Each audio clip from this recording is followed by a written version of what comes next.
Witam Was serdecznie. Dzisiaj pokażę Wam Nokię C300. Ja osobiście tej Nokii nie lubię ze względu na jej wygląd, ale dużo osób ją bardzo lubiało, dlatego że posiadała wygodną klawiaturę QWERTY.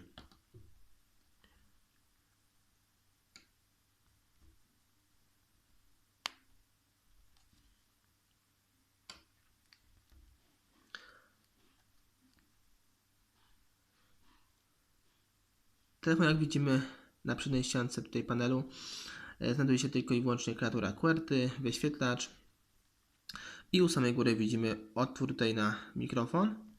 Na bocznej ściance widzimy tutaj tylko taki zawias, którym otworzymy sobie później naszą klapkę.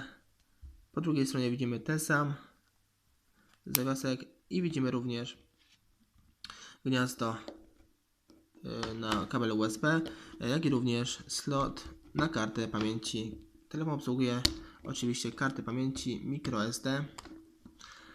Spokojnie utrzyma 4 GB. Testowałem również 8 GB i też dawał sobie radę. Jeśli oczywiście nie mamy całą pamięć zapchaną. U samej góry widzimy dwa porty. Jest to tutaj pierwszy na nasze słuchawki. Na szczęście 3,5 jack. I po drugiej stronie widzimy port ładowania z tym cienkim bolcem. U samego dołu widzimy tylko i wyłącznie otwory na naszą smycz.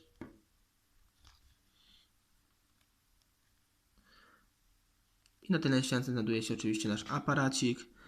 Telefon posiada aparat 2 megapikselowy. Jest to słabej jakości aparat w tym telefonie akurat. Bez wspomagania, bez naszej diody. I tu widzimy otwory, nasz główny głośnik. Teraz sobie ściągniemy klapkę. Tak jak już wspominałem, są dwa takie zapinki. Odpinamy je i widzimy naszą oryginalną baterię. Jest to bateria BL5J. Jest to bateria oryginalna oczywiście w tym telefonie i posiada ona 1430 mAh. Naprawdę dość sporo i telefon naprawdę też sporo wytrzymywał. Teraz już tak długo nie wytrzyma, bo bateria nadaje się do kosza. Pod nalepką e-mail widzimy markę Nokia, model C300, w jakim państwie telefon został wyprodukowany, typ naszego softu. Oczywiście telefon został wyprodukowany w Chinach, ale marka Nokia produkowała również telefony na Rumunii, na Węgrzech, w Niemczech i w Finlandii. Teraz sobie zobaczymy, uruchomimy nasz telefon i sprawdzimy wszystkie funkcje. Telefon uruchamiamy słuchawką zakończenia, nie jak w większości Nokii, u samej góry.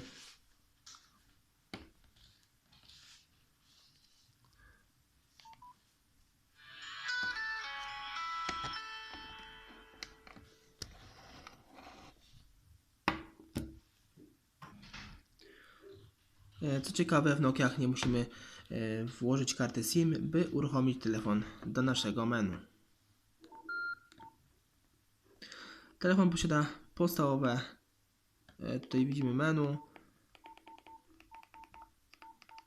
Posiada również tutaj aplikacje, gry, społeczność, ustawienia, internet, wiadomości, zdjęcia, sklep, poczta, muzyka, kontakty, kalendarz. My sobie na razie przejdziemy do naszych aplikacji podstawowych, jakie zostały wybrane w tym telefoniku. Budzik, kalkulator, galeria, dodatki. W dodatkach mamy gry i kolekcje oczywiście. Lista spraw, notatniki, minutnik, stoper.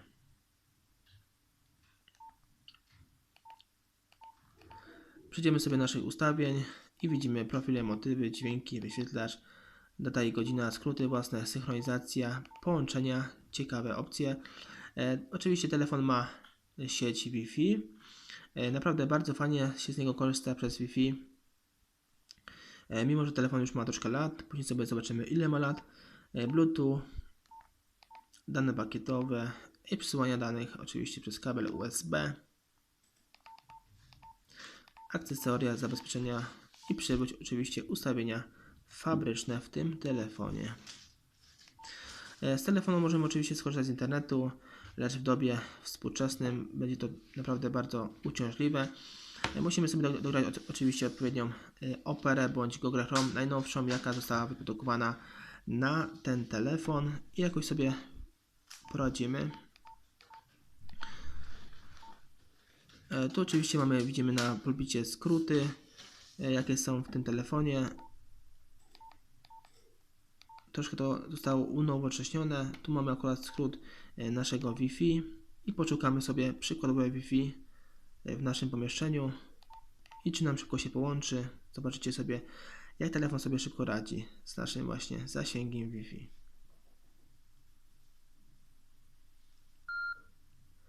I już szybko połączyła. Naprawdę bardzo fajnie sobie telefon radzi właśnie z naszym Wi-Fi. Teraz sobie sprawdzimy jeszcze nasz aparacik. Sprawdzimy jego jakość. Zrobimy przykładowe zdjęcie. Na przykład naszego telefonu.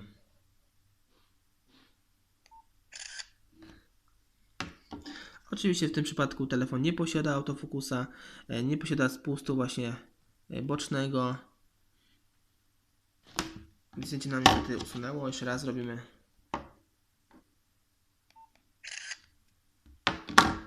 I tak to mniej więcej to zdjęcie wygląda. Możemy sobie je powiększyć.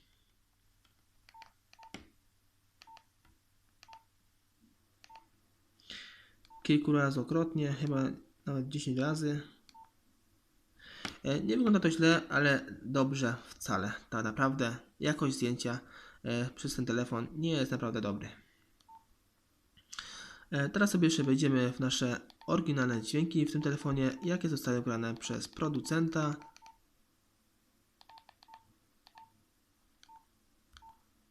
Poszukamy sobie naszych dźwięków, dodatki.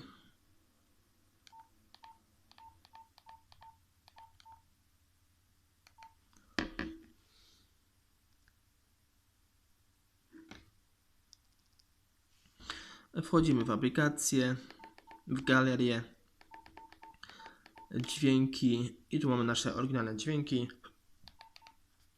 I zobaczymy sobie jakość naszej muzyki odtwarzaną przez ten telefon.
Jak słyszeliśmy, jakość jest dość dobra, ale głośność tego telefonu naprawdę nie jest na wysokim poziomie, więc naprawdę jest po prostu dość słaby.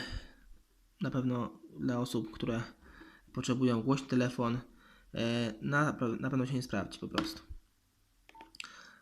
I to już wszystko w tym materiale. Dzięki za oglądanie tego filmiku. Zapraszam Was również na kolejne filmy z udziałem Nokii, Sony Ericssonów i innych telefonów klasycznych. Więcej informacji znajdziecie pod tym filmem. Cześć!